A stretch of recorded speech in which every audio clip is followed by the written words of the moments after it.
Now I have modified my Meet ETX 125 to accept.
Gives a better result. Looks heavier.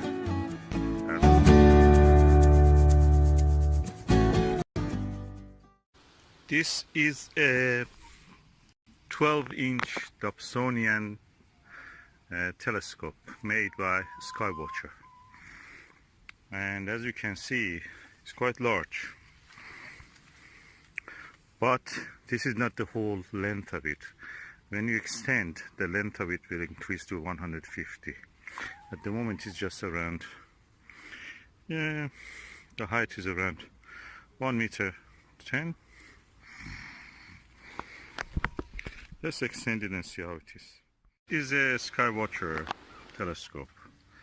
It's 30 centimeter 300p or 12 inch.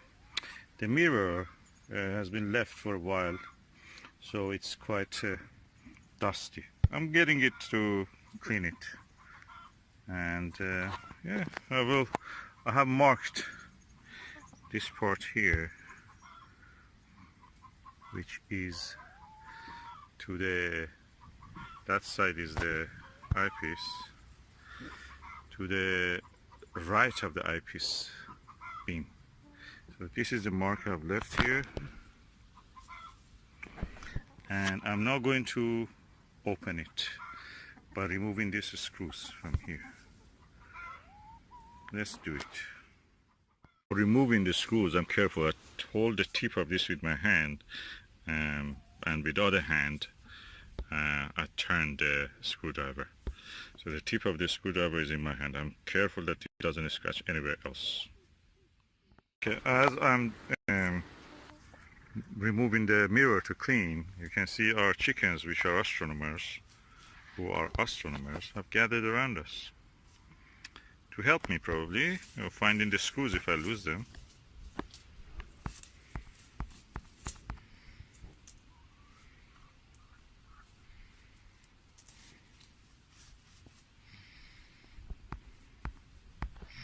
SkyWatcher and Chicken Whisperer.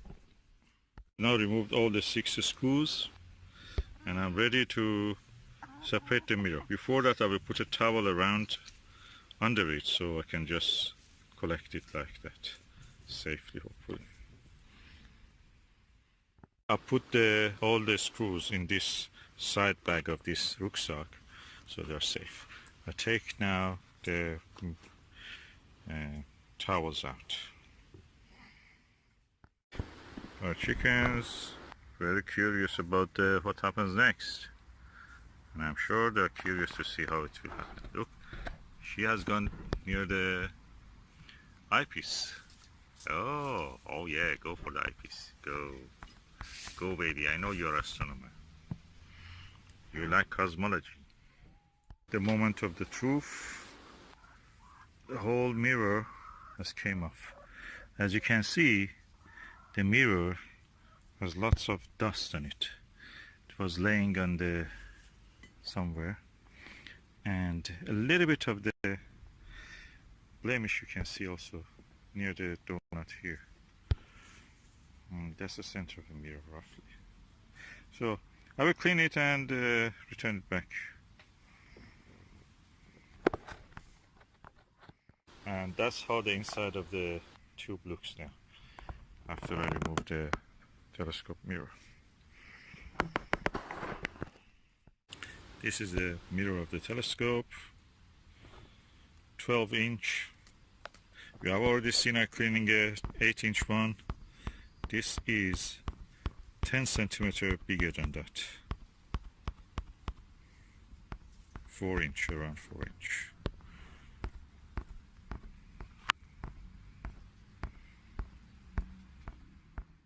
As you can see, the mirror is now there. We have a visitor. Spider. Everybody likes astronomy. Even a spider.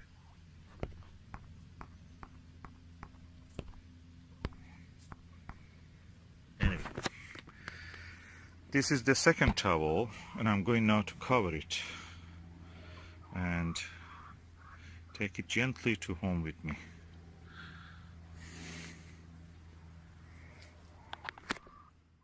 Now the telescope is at home and I can start to clean it.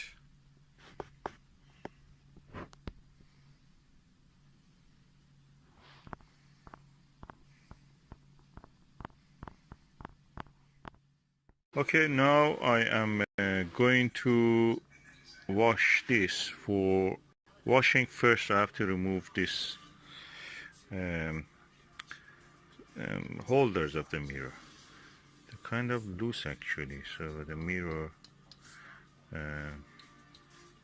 is heavy. It was held by its own weight. So I'll just remove it. First I will mark somewhere and this spot, something here and something here, and so I can put it back the way it was. Let me do it. There is a mark here with the electric tape, and there is a marker pen sign there also. So I'm now going to remove these screws and safely dismantle the mirror. I have loosened this, removed this screw and loosened this one so it turns. I've decided not to remove them, and so this one of them will remain and the other one is removed. And now the mirror hopefully will be able to come out. I've transferred the mirror to the kitchen, and this is the mark that I had, and I will put it in a tub. This tub, because it has a plastic edge. Hopefully that will be enough. I will, with the lukewarm water, I will first rinse it, then I'll add a little bit very liquid, and then with a little bit, without applying pressure, I drag some cotton wool over it when it is wet, and just repeat it several times until the mirror is completely clean. Okay, the mirror now is in the sink, and I am pouring water over it.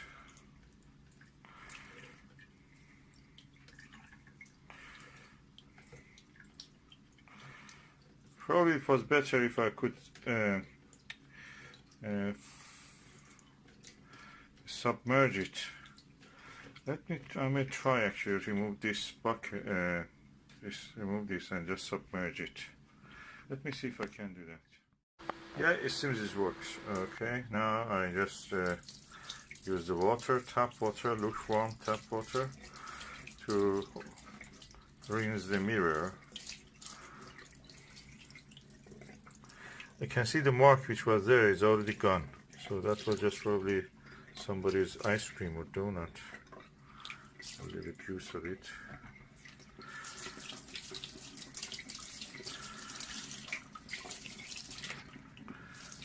Yeah.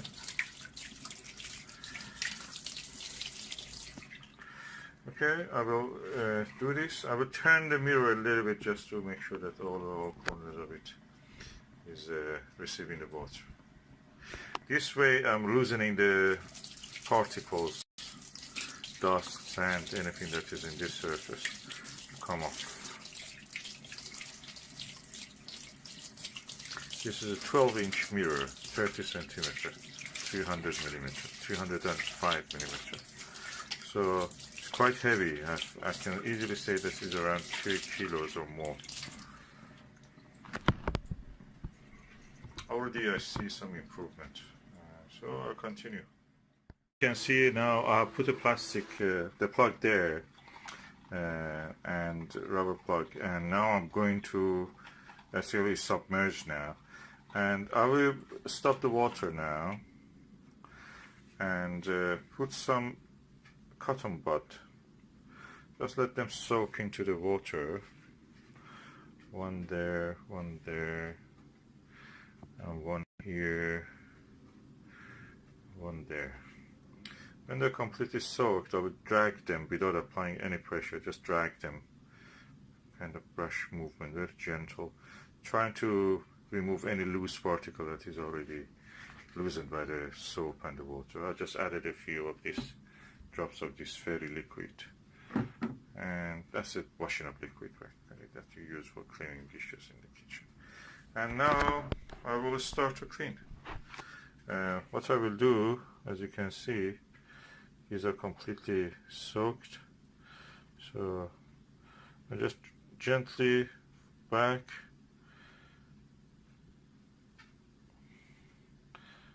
on the surface of the mirror. I'm just dragging it. I'm not pressing, I'm not applying pressure. I already can see that the mirror is cleaned. That part that had something blemishing on it, that blemish has gone. So I do here now for this one.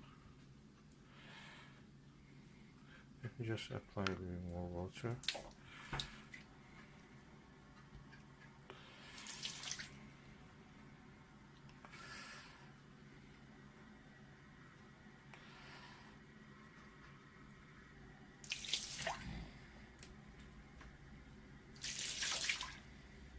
Again, lukewarm water, of course.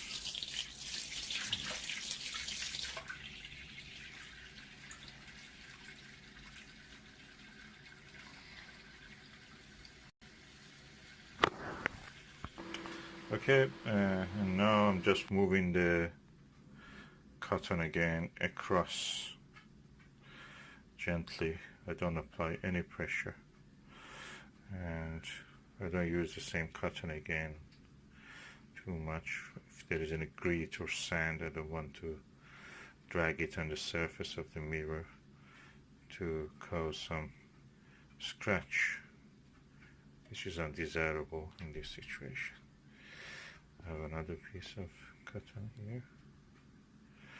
So I'm really delighted. I thought that center part near the donut, that center, was actually a blemish in the aluminium coating. It's not. It's just something, probably a little ice cream. Somebody having ice cream during the observation, or coffee. Okay, add a little more water, just to make sure that there is enough water submerging the mirror.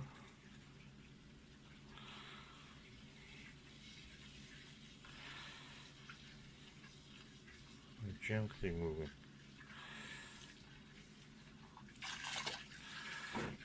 So I will continue until the mirror is completely clean. Then I rinse it again, and then we go to use some distilled water. Now the mirror is now cleaned, and I'm now going to rinse it. As you can see, the difference is really clear. I just rinse it with the tap water, then at the next stage I will rinse it with the deionized or distilled water that I bought from the Whole Foods. It's a car shop, like a supermarket that you buy the things for the car. It costs probably 3-4 pounds or 5 pounds, something like that. So you get 5 liters of it.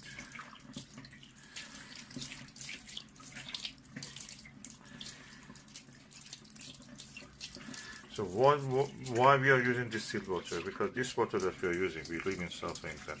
The water has chalk. It leaves a lime scale marks. It will leave marks on any object, and that's the reason. If you want to remove those marks, you have to use something which doesn't have any ions, any limestone, dissolved limestone, any dissolved chemical in it. And that is distilled water, pure water. Just a simple H2O. And that will not leave any mark. Then we'll let it to dry. I'll show you what I will do. I've rinsed the mirror in the tap water, and I'm now going to use this Halford deionized water, which is practically distilled water. It's quite useful. You can use it for many uses, as you can see here, for ironing, for car battery, for lava lamps, for steam, and anything else. And it's 5 liters. Is deionized water, and I will use it on the mirror. As you can see, the mirror is cleaned, rinsed in the water. I use this glass just to take the deionized water and put it over it. Of course, first I'll rinse this glass itself. Okay, this is the mirror and this is the deionized water. Just put it over it. So pushing out any other tap water is just over it. I will use 2 more and then I'll lift it. Okay, this is the second glass of the deionized water.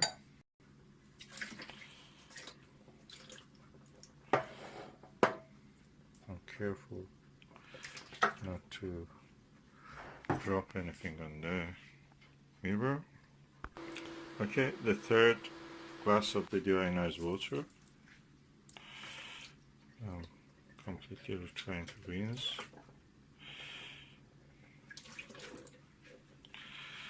And as you can see, the mirror is relatively clean now.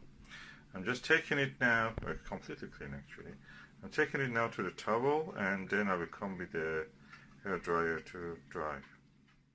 Okay, the mirror is now placed on the towel. It's completely clean. If you see the picture, video, the part of the video that now removed it from the telescope, it was completely dirty. There was marks here and there near the donut center. And now all of those have gone. What I will do now, I'll bring a hair dryer, but before that I also have a tissue. I will use a tissue, lint-free tissue, just to remove any water that is here. Let's see what we can do. As you can see, I'm using the hair dryer to evaporate the water. At the same time, I can use also for the bigger drops, I can use a tissue just to gently absorb this. I will show you what I mean by that. Gently absorb the moisture.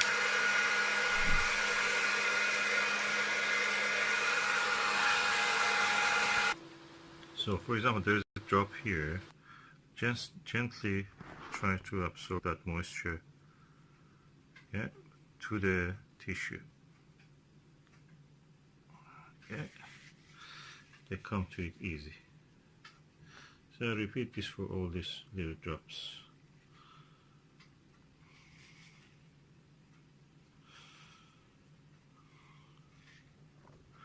I will continue to do this. Okay, as you can see, the mirror is now cleaned.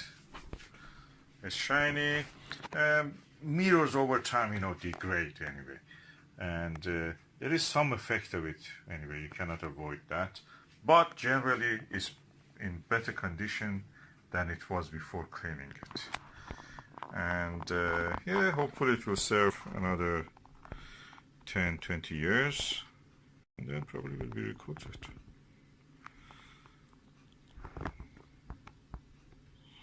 Now I'm going to put it back in the mirror cell. I want to show you that this is the mirror and how thick it is. This is more than 1 inch. It's around 3 centimeters. And the back of it is this. So, quite chunky piece of glass. And this is the front of it. As you can see, it's clean, lovely. As you can see, the mirror is now back. That's the arrow that I had. That's the mark. I have to rotate it slightly because this edge of the arrow was at this point. So first I will turn this, put it here. Then I will slightly turn this mirror this way. Okay, I have now adjusted the arrow exactly on the same spot that it was. That is important because you have to collimate it the way that it was. Putting the first of the screws that I removed and gently turning it on. And I will do this for all the 3 supports.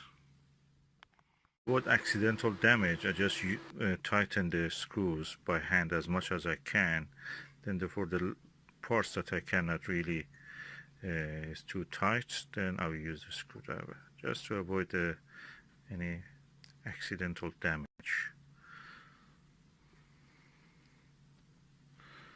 So I do all this for all these screws.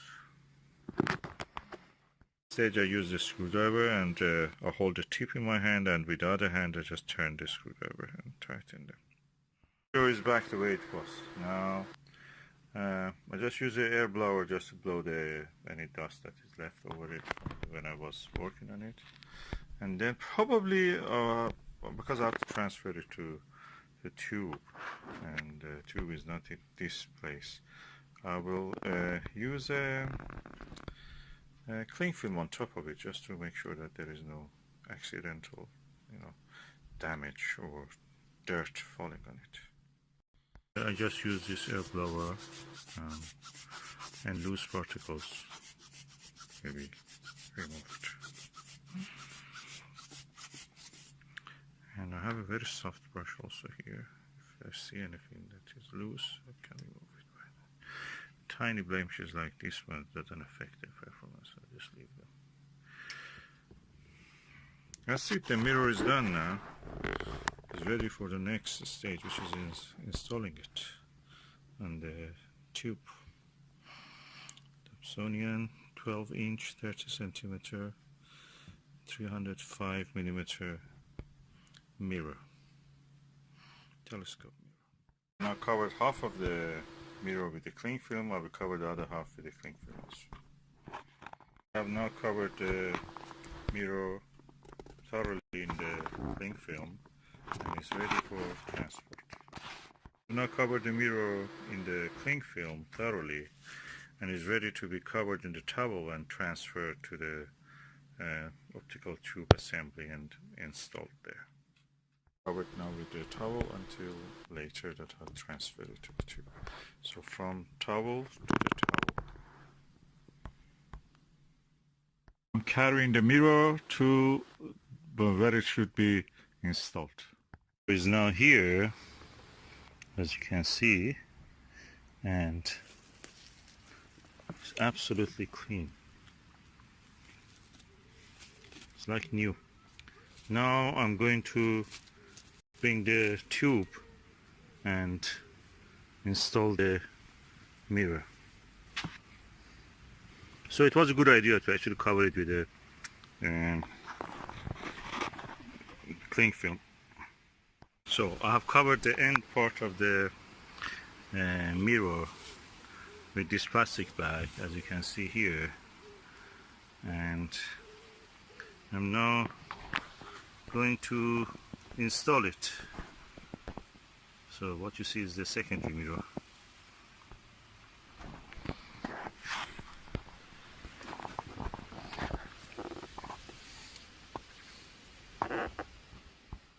These are the 6 screws. This is the screwdriver, the mirror, and the optical tube assembly. So I'm going to install it into that.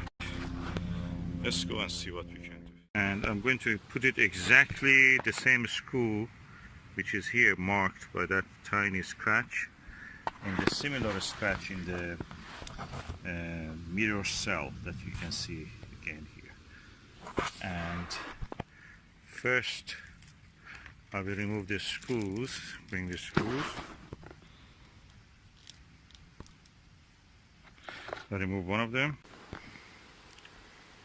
This is the screw.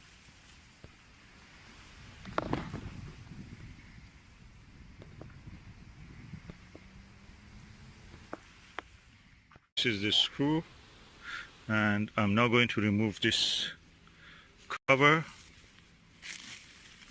Look at this mirror. Amazing quality.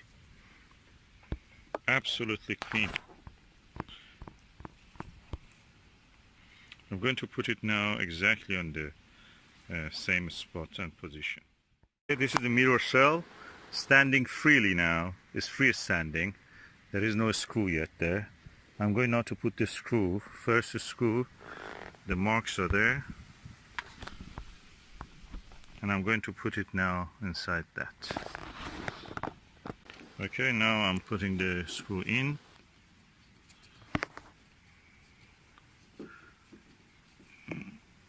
And that's the first screw. I have 5 more to do.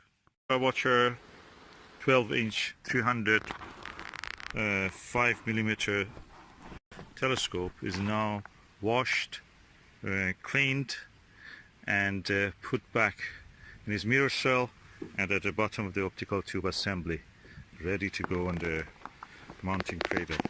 Dobsonian telescope, massive. This is the maximum that you can have as a telescope and yet be movable and portable. 14-inch one is too big, too heavy to carry on. To use without any single-handed or with any kind of equipment, trolley like sack truck or something like that. Now I have put the telescope inside the cradle, and this knob, which is a tension handle, could be on the side, which is of a SkyWatcher return, and if you turn you will see the eyepiece holder.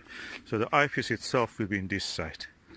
It's easy now to move and adjust the tension. So this is the way it should be. When you look, eyepiece, tension bar, and the eyepiece holder. If you put it the other way around, that is wrong. You cannot move it in a correct way. I've extended the telescope to its full height, and this is around 1.5 meters high now. I'll put the eyepiece and just we'll have a first light with this. I have to collimate it, of course, and that is another story. When you move the telescope, no matter what you do, it has to be collimated.